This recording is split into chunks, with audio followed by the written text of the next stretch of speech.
تذكر يوما كنت تعانق دمعة الفكر تناجي الله في صبر وترجو رحمة تسري. بسم اللہ الرحمن الرحیم. السلام علیکم ورحمۃ اللہ وبرکاتہ. میں ہوں آپ کا اپنا میزبان حافظ عثمان اور آپ دیکھ رہے ہیں میرے یوٹیوب چینل. میں امید کرتا ہوں میرے دیکھنے والے تمام دوست سب آپ خوش و خرم ہوں گے اور میں دعا گو ہوں کہ اللہ رب العزت میرے دیکھنے والوں کو دنیا میں خوشیاں عطا فرمائے. دوستو اگر آپ میرے چینل پر نئے ہیں تو سب سے پہلے چینل کو سبسکرائب کریں، لائک کریں، شیئر کریں اور اپنی رائے کا اظہار ضرور فرمائیں، کمنٹ ضرور کیا کریں. شروع کرتے ہیں اپنی بات. امام قرطبی رحمۃ اللہ تعالی علیہ فرماتے ہیں جب قبیلہ اشعریین کے لوگ ہجرت کر کے مدینہ منورہ تشریف لے آئے تو ان کا کھانے پینے کا سارا سامان ختم ہو چکا تھا. ان کے پاس کھانے پینے کے لیے کوئی اشیاء، کوئی چیز باقی نہ تھی. تو انہوں نے اپنے قبیلے میں سے ایک شخص کا تعین کیا اور اس کو کملی والے مصطفیٰ کی خدمت میں بھیجنے کا ارادہ کیا اور اس سے کہا کہ تو جا حضور علیہ الصلوۃ والسلام کی بارگاہ میں، کملی والے مصطفیٰ کے گھر میں حضور علیہ الصلوۃ والسلام کے پاس جا کر یہ کہے کہ ہمارے پاس کھانے پینے کا کوئی انتظام نہیں ہے، لہٰذا ہمارے کھانے پینے کا انتظام کیا جائے.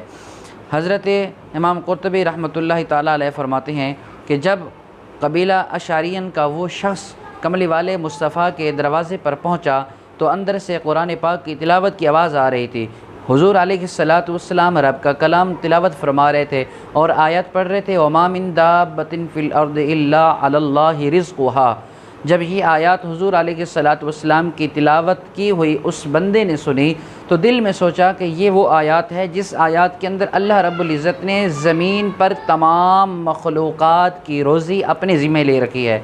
تو جب اس نے یہ آیت سنی اور دل میں خیال کیا کہ جب تمام مخلوق کی روزی اللہ کے ذمہ ہے، ہم تو انسان ہیں، ہم کیوں گھبرا رہے ہیں؟ تو لہٰذا وہ شخص واپس آیا اور آ کر اس نے اپنے قبیلے میں خوشخبری سنا دی، بھائی سارے کے سارے خوش ہو جاؤ، اللہ کی طرف سے مدد آنے والی ہے.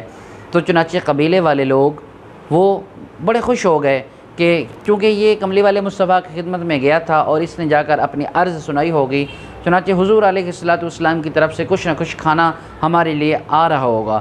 اس خوشی میں وہ ہر بندہ اپنے کام میں مصروف ہو گیا، ہر بندہ اپنے کام کے اندر مصروف اور مشغول ہو گیا کہ اب تو کھانے کا انتظام ہو گیا ہے، پریشانی نہیں رہی. تو کہتے ہیں کہ تھوڑی دیر گزری، تھوڑی دیر کے بعد دو آدمی آئے. ان کے ہاتھ میں ایک لوہے کا بہت بڑا برتن تھا اور اس برتن کے اندر گوشت اور سالن تھا، یعنی کہ کھانے پینے کا سامان تھا، کھانے پینے کی اشیاء تھی. کہتے ہیں کہ وہ دو بندے ہمیں کھانا دے کر چلے گئے اور ہم سیر ہو کر ہم نے پیٹ بھر کر کھانا کھایا اور وہ کھانا اس قدر زیادہ تھا، ہمارے کھانے کے باوجود، سیر ہونے کے باوجود کھانا بچ گیا. اور کہتے ہیں کہ ہم وہ کھانا اٹھا کر ہم نے سوچا کہ یہ کھانا دوبارہ کملی والے مصطفیٰ کی خدمت میں پیش کیا جائے، چنانچہ اس کھانے کو جو ہے نا اچھی جگہ استعمال کیا جائے. ہماری ضرورت پوری ہو گئی، اب جو ضرورت مند رہتے ہیں ان کی ضرورت اس کھانے سے پوری ہو جائے گی، جو بھوکے رہتے ہیں.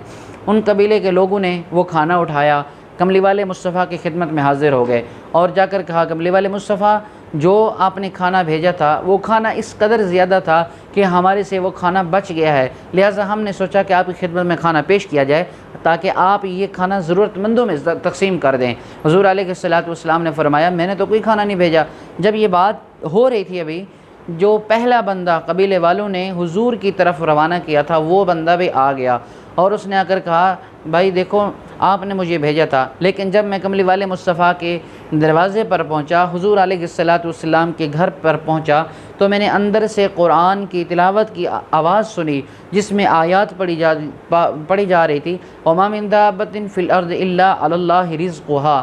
جب یہ آیات میں نے سنی تو میرے دل میں یہ خیال پیدا ہوا کہ جب روزی کی ذمہ اللہ نے لے رکھا ہے تو ہم کیوں پریشان ہو رہے ہیں، ہمیں تو اس رب پر بھروسہ کرنا چاہیے. تو یہ سوچ کر میں واپس آ گیا اور کملی والے مصطفیٰ کو کچھ نہیں کہا. تو جب یہ معاملہ حضور علیہ الصلوۃ والسلام کے سامنے ہوا تو حضور علیہ الصلوۃ والسلام مسکرائے اور فرمایا کہ یہ کھانا میں نے نہیں بھیجا ہے، یہ کھانا تو عرش سے آیا ہے اور پروردگار نے بھیجا ہے. تو جی دوستو ہمیں بھی اللہ رب العزت پر بھروسہ رکھنا چاہیے، ہمیں بھی پروردگار پر یقین رکھنا چاہیے جو تمام کائنات کا رب ہے اور جس نے قرآن کے اندر تمام مخلوقات کے رزق کا ذمہ اٹھایا ہے وہ رب ہمیں بھی رزق دے گا. ہمیں اس چیز کا اطمینان رکھنا چاہیے اور بھروسہ رکھنا چاہیے.